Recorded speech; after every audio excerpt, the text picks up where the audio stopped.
ओम शांति। आज 4 मार्च 2023 की साकार मुरली। आज बाबा ने कहा, मीठे बच्चे, तुम रूहानी यात्रा पर हो। तुम्हें देह का भान और पुरानी दुनिया को भूल वापस घर चलना है। एक बाप की याद में रहना है। प्रश्न, साक्षी हो कौन सी बात हर एक को अपने आप से पूछनी है? उत्तर, जैसे बाप साक्षी हो हर एक बच्चे की अवस्था देखते हैं कि इनकी अवस्था कैसी है। बाप को पाकर अत्यंत सुख का अनुभव करते हैं या नहीं, ऐसे अपने से पूछना है कि हम अपने आप को कितना सौभाग्यशाली समझते हैं, कितनी खुशी रहती है। बाप से पूरा वर्षा लिया है, बारिश बनाए हैं, योग बल से पापों को भस्म कर पुण्यात्मा बने हैं। गीत है, रात के राही थक मत जाना। ओम शांति। यह बच्चों को समझाया हुआ है। जैसे आत्मा शांत स्वरूप है, वैसे परम पिता परमात्मा भी शांत स्वरूप है। ओम का अर्थ भी समझाया हुआ है कि ओम अर्थात अहम आत्मा मम माया।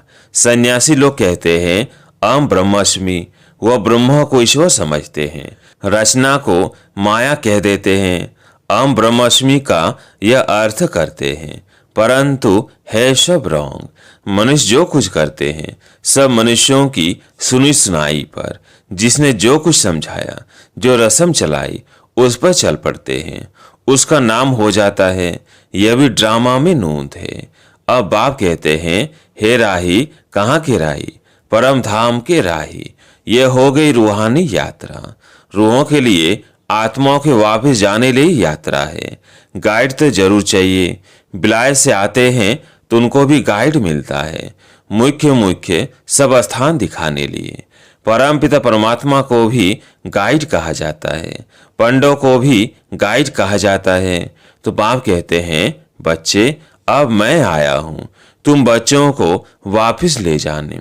कितनी फर्स्ट क्लास यात्रा है, जिसके लिए भक्त लोग आधा कल्प से भक्ति करते आए हैं। कहते हैं, आओ हमको अपने परम धाम में ले चलो। वह जिस्मानी यात्राएं हैं अनेक प्रकार की। कितने जिस्मानी पंडे हैं, रूहानी पंडा एक ही है। उन्होंने फिर पांडव सेना शक्ति सेना दिखाई है।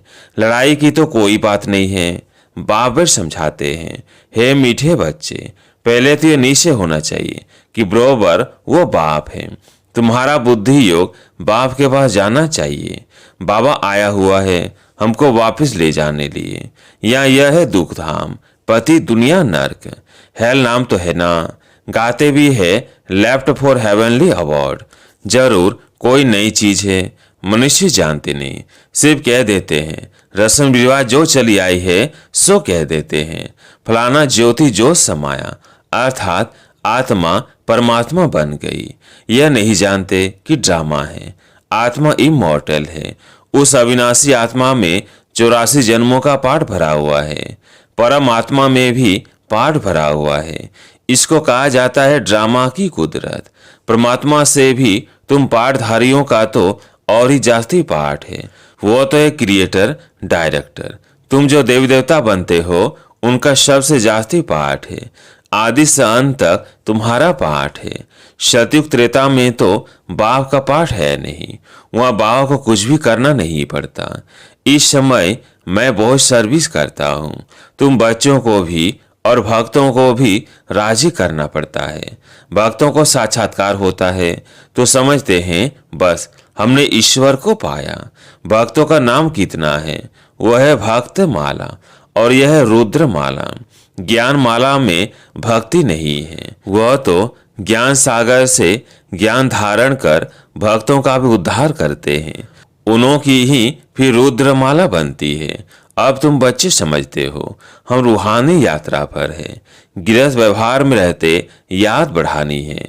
वह है बहुत स्वीट चीज। बाप रास्ता भी है, बच्चों को क्रिएट करते हैं। ब्रह्मा मुख वंशावली बनाया है। सब कहते हैं हम शिव बाबा के बच्चे हैं। फिर डायरेक्शन मुख्य देते हैं कि मन मना भव। मैं आया हुआ हूँ तुमको पढ़ाने। हूबहू 5000 वर्ष पहले मैंने यह राजयोग सिखाया था। मैं निराकार आत्माओं से बात करता हूँ। तुम अपने आर्गन्स का आधार लेते हो, मैं इनके आर्गन्स का आधार लेता हूँ। अब तुमको वापस जाना है, इसलिए पुरानी दुनिया को भूलना है। इसको ही संन्यास कहा जाता है। पहले पहले तो नीचे करना है। मैं आत्मा हूँ, देह नहीं। इस देह का भान भूल जाना है, पुरानी दुनिया को छोड़ना है। अब मैं वापस लेने आया हूँ, तो मेरी श्रीमत पर चलो। देह सहित देह के सभी संबंध आदि भूल जाओ। एक बाप को याद करना है। मेहनत बिगर कोई बादशाही थोड़ी मिलेगी। विश्व का मालिक बनना है। जो नॉलेज मेरे में है वो अब तुम्हारे में भी आ गई। तुमको संक्षेप में और डिटेल में भी समझाया जाता है। बीज से इतना सारा झाड़ निकलता है, फिर झाड़ की डिटेल में जाएंगे तो बहुत विस्तार है। बाप कहते हैं अब इस पुराने झाड़ को भूलो, अब सिर्फ मुझे याद करते रहो। भगवानुवाच, मैं तुमको राजयोग और रचना की नॉलेज देता हूँ। यह रचना कैसे रचता हूँ, कैसे वृद्धि को पाती है, यह ड्रामा को समझना। सो तो मनुष्य ही जानेंगे, भगवान पढ़ाएंगे भी मनुष्यों को। मुख्य है गीता, गीता का नाम है। गीता में है भगवानुवाच, ऐसे नहीं व्यास भगवानुवाच। कहते हैं श्री कृष्ण भगवान ने गीता सुनाई, व्यास ने लिखी। वह तो पीछे लिखी गई है ना, इस समय लिखे वह तो विनाश हो जाएगी। तुम ये सभी करके 2-4 हजार बनाएंगे। वो गीताएं तो लाखों करोड़ों की अंदाज में हैं, फिर भी यही पुराने शास्त्र निकलते हैं, जिससे फिर कॉपी करते हैं। जो उस गीता में अक्षर बाय अक्षर है वही निकलेगा। ड्रामा में वही नोंद है। जिस समय शास्त्र लिखे हैं उसी समय लिखेंगे भी जरूर। लक्ष्मी नारायण भी वही बन रहे हैं, वही उनके महल आदि बनेंगे। इस समय बाबा ने इस कल्प वृक्ष का और ड्रामा का ज्ञान दिया है। कहते हैं तुम अब मिले हो, कल्प कल्प मिलते रहेंगे। भगवानुवाच भी लिखा हुआ है, मैं तुमको राजयोग सिखाता हूँ। भगवान नई सृष्टि रचते हैं, जरूर उनको राजा बनाएंगे। द्वापर का तो नहीं बनाएंगे ना। कहते हैं कल्प कल्प मैं संगम पर ही आता हूँ। गाइड तो अंत तक साथ होगा। वो गुरु लोग तो मर जाते हैं, फिर उन्हों की गद्दी चलती है। बाप कहते हैं मुझे तो तुम सबको वापस ले जाना है। मैं अपने पूरे समय पर आता हूँ। यह बातें और कोई समझा नहीं सकते हैं।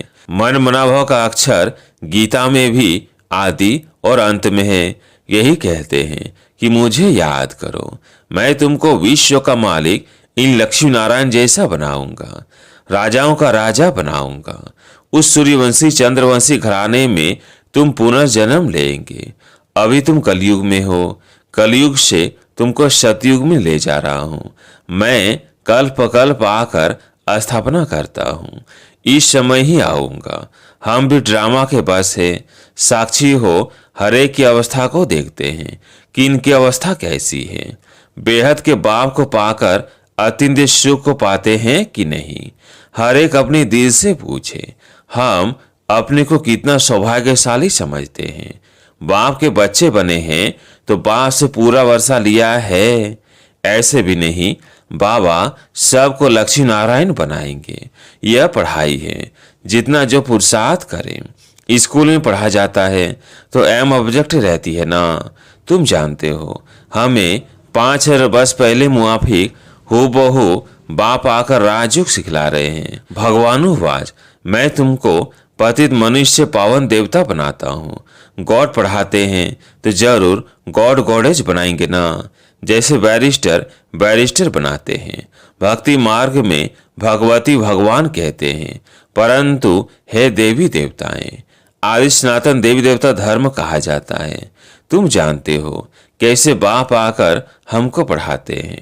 मुख्य एम ऑब्जेक्ट भी बुद्धि में है, चक्र तो बुद्धि में फिराना ही है। गृहस्थ व्यवहार में रहते पवित्र रहना है। पवित्र नहीं बनेंगे तो पवित्र दुनिया के मालिक कैसे बनेंगे। यह ड्रामा का राज और कोई समझ नहीं सकते। यह चित्र आदि भी बाप ने बनवाए हैं। बाबा थोड़ी आर्टिस्ट था। यह चीज और कोई बनवा नहीं सकता है। यह मैप्स है, यह झाड़ है, बीज ऊपर है। कल्प वृक्ष के नीचे जगदम्बा बैठी है, जो सभी के सुख की कामना पूरी करती है। सतयुग में दुख का नाम नहीं होता। तुम कहेंगे हम नई दुनिया के मालिक बन रहे हैं। मनुष्य देवता किए करत न लागी वार। सिख लोग उनकी महिमा करते हैं। देवी देवता ही स्वर्ग के मालिक थे। वह अब और धर्मों में कन्वर्ट हो गए हैं, फिर निकलते आएंगे। हम भी आगे हिंदू धर्म लिखते थे, अभी हम कहते हैं ब्राह्मण धर्म के हैं। भले हम ब्राह्मण धर्म लिखते हैं, परंतु वह फिर भी हिंदू समझ लेते हैं, क्योंकि उनके पास ब्राह्मण धर्म का कॉलम कोई है ही नहीं। हम देवी देवता कहेंगे तो भी बदली कर हिंदू लिख देंगे, क्योंकि ब्राह्मण अथवा देवी देवता धर्म का नाम ही गुम है। अभी तुम बच्चे जानते हो, हम सब देवी देवता बनने के लिए पुरुषार्थ कर रहे हैं। वहाँ यथा राजा रानी तथा प्रजा सभी की इन लक्ष्मी नारायण जैसी ड्रेस रहती है। पीताम्बर यह है सतयुगी सूर्यवंशी की ड्रेस। त्रेता में राम राज्य में फिर दूसरी ड्रेस होती है। रस्म रिवाज अलग होती है। श्री कृष्ण को हमेशा पीताम्बरधारी कहते हैं। तो अब यह निश्चय करना है कि बाप हमको स्वर्ग का वर्षा देते हैं। यह मृत्यु लोक खत्म होना है। जब तुम निरंतर बाप को याद करते रहेंगे, तब संपूर्ण निर्विकारी बनेंगे। उसी योग बल से पाप करते जाएंगे, पुण्यात्मा हो जाएंगे। तुम बाप के पास सरेंडर होते हो, पुण्य करते हो, फिर यहाँ से आत्मा पवित्र बनती जाती है। कोई को भी समझाना है बहुत सहज। भगवानुवाच कब सुना है? स्वर्ग की स्थापना करने वाला वही फादर है। बाप और वर्षे को याद करना है। महाराजा बनने चाहते हो तो बताओ तुमने कितनी प्रजा बनाई है। ऐसे बहुत लिखते हैं कि फलाने ने हमको दृष्टि दी, तीर लग गया। प्रजा बनाने और वारिस बनाने की मेहनत करनी पड़े। प्रजा तो बहुत सहज बन जाती है, फिर गद्दी पर कौन बैठेंगे? वह भी मेहनत कर बनाना है। माया जीत जगत जीत बनना है। माया से हारे हार है। बाप से शक्ति लेनी है। यह मेहनत तुम बच्चों को करनी है। कोई बात में मूंझते हो तो पूछते रहो। बाप पढ़ाते हैं, तीस में कोई संशय नहीं आना चाहिए ना। अनेक प्रकार के संकल्पों के तूफान तो आएंगे। बुद्धि योग तोड़ने की कोशिश करेंगे, तूफान लगेंगे। माया खूब हैरान करेगी, फिर कहेंगे यह तो माथा ही खराब हो पड़ा है। जो बीमारी आदि कभी हुई नहीं, सब होती रहती है। विघ्न बहुत आएंगे, इसमें कमजोर नहीं बनना है। अच्छा, बाप दादा मीठी मीठी मम्मा का सिकिल्दे बच्चों प्रति याद प्यार और गुड मॉर्निंग। रूहानी बाप की रूहानी बच्चों को नमस्ते। हम रूहानी बच्चों की रूहानी बाप दादा को याद प्यार गुड मॉर्निंग नमस्ते नमस्ते। धारणा के लिए मुख्य सार। पहला पॉइंट, बाप ने जो फर्स्ट क्लास यात्रा सिखलाई है, उस रूहानी यात्रा पर रहना है। सीमत पर देश सहित सब कुछ भूलना है। दूसरा पॉइंट, कभी भी माया के तूफानों में कमजोर और संशय बुद्धि नहीं बनना है। किसी बात में मूंझना नहीं है। आज प्यारे मीठे बाबा का वरदान, सदा भरपूरता की अनुभूति द्वारा टेढ़े रास्ते को सीधा बनाने वाले शक्ति अवतार भव।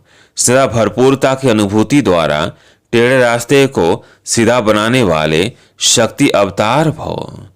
सदा शक्ति के, गुणों के, ज्ञान के, खुशी के खजाने से भरपूर रहो, तो भरपूरता के नशे से टेढ़ा रास्ता भी सीधा हो जाएगा।